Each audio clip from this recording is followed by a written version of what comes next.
ఇదంతా live code తీసుకుని pieces కింద కట్ చేయించాను.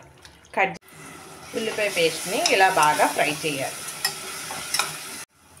ఇదిగోండి చికెన్ పీసుల్ని ఇలా వేసుకుందాం. చికెను ఈ రోజుల్లో తినకూడదు అంటున్నారు కదా అని అందరూ భయపడుతున్నారు. అలాగేం కాదండి, శుభ్రంగా వాష్ చేసుకోవాలి. ఉప్పు బాగా వేసి, నిమ్మకాయ, ఉప్పు, పసుపు వేసి బాగా కడగాలి. కడిగిన తర్వాత దాన్ని కుక్కర్లో 70 degrees హీట్ వచ్చే వరకు బాగా హీట్ చేసుకోవాలి.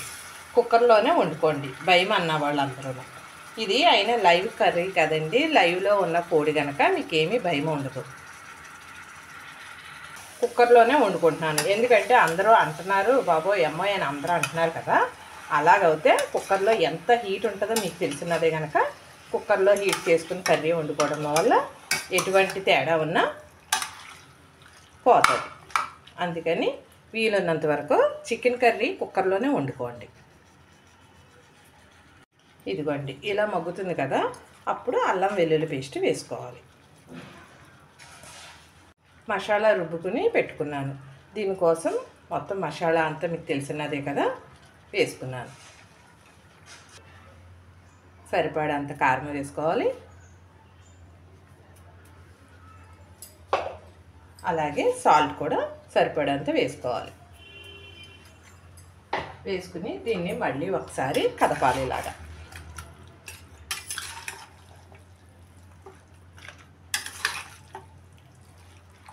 ఇలా మూత వేసి హీట్లో వాటర్ పైకి తేలే వరకు అలాగ ఉంచేద్దాం. ఈలోపు బిర్యానీ అన్నాను కదండి, చూడండి బిర్యానీ ఎలా అవుతుందో చూసారా. సిమ్లో పెట్టుకున్నాను, బాగా మగ్గుతూ ఉంటుంది. చికెన్ కర్రీ రెడీ అయ్యేలోపు బిర్యానీ అన్నమాట. ఇదిగో మూత తీసాం కదా, వాటర్ ఎలా వచ్చిందో చూసారా. అందులో 4 పచ్చిమిరపకాయలు వేసుకుందాం. వేసి మళ్ళీ ఒకసారి కలుపుదాం. చికెన్ అంటే తినాలని అనిపిస్తుంది, వండుకోవాలంటే భయం వేస్తుంది. అందుకని ఎవరైనా తినాలనుకుంటే ఇలా కుక్కర్లో హీట్ చేసుకోండి. ఈ హీట్కి కుక్కర్ హీట్ వల్ల ఏమన్నా తేడా ఉన్నా పోతుంది. మామూలుగా వండే కంటే కుక్కర్లో వండితే చాలా బాగుంటుంది. చూసారా అప్పుడే ముక్క కూడా మెత్తగా ఉడికిపోయింది. ఈ హీటు ఎంత హీట్ అన్నది కుక్కర్ హీట్ అని బట్టి మనకి అర్థమవుతుంది అన్నమాట. ఇలా పెట్టుకున్నాక మనం ఉప్పు కారం చూడకూడదండి. చూడాలంటే చికెన్ మరి కదా, అందుకని హీట్ మీదే ఉడకాలని నేను అయితే చూడట్లేదు. ఇప్పుడు కుక్కర్కి మూత పెట్టుకుందాం.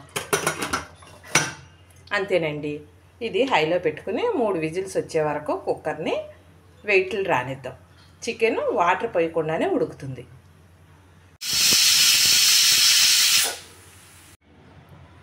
ఇదిగో చూడండి ఎలా ఉడికిందో చూద్దాం. చూసారా నూనె ఎలా తేలుతుందో. ఒకసారి పైకి కిందకి కలుపుతాం. అదిగో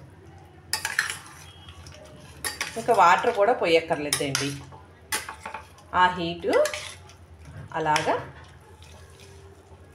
ఇప్పుడు దీన్ని మనం కొంచెం కొత్తిమీర వేసుకుని ఉప్పు కారం చూసుకుని మళ్ళీ మగ్గబెట్టుకుందాం. ఇదిగోండి కొత్తిమీర వేస్తున్నాను. మళ్ళీ అలాగే సిమ్లో పెట్టేసి వదిలేద్దాం ఒక పావు గంట సేపు. చికెన్లో ఎప్పుడు కొబ్బరి ముక్క, గసగసాలు, జీలకర్ర, ధనియాలు, అలాగే కొంచెం లవంగాలు వేసుకుని బాగా మిక్సీ చేసుకోవాలి. కొబ్బరి, గసగసాలు వేయటం వల్ల చికెన్ కర్రీ చాలా టేస్ట్గా ఉంటుంది. మీరు కూడా ఈ ప్రాసెస్ అంతా చూసుకుని ఈ వీడియో ఎలా ఉందో అలాగే చూసి చికెన్ కర్రీ వండుకు తినండి. ఈ వీడియో మీకు నచ్చితే నాకు కామెంట్ పెట్టండి. మీరు ఎంత ఎంకరేజ్ చేస్తే నేను అంతకన్నా మంచి మంచి వీడియోస్ చేస్తూ ఉంటాను.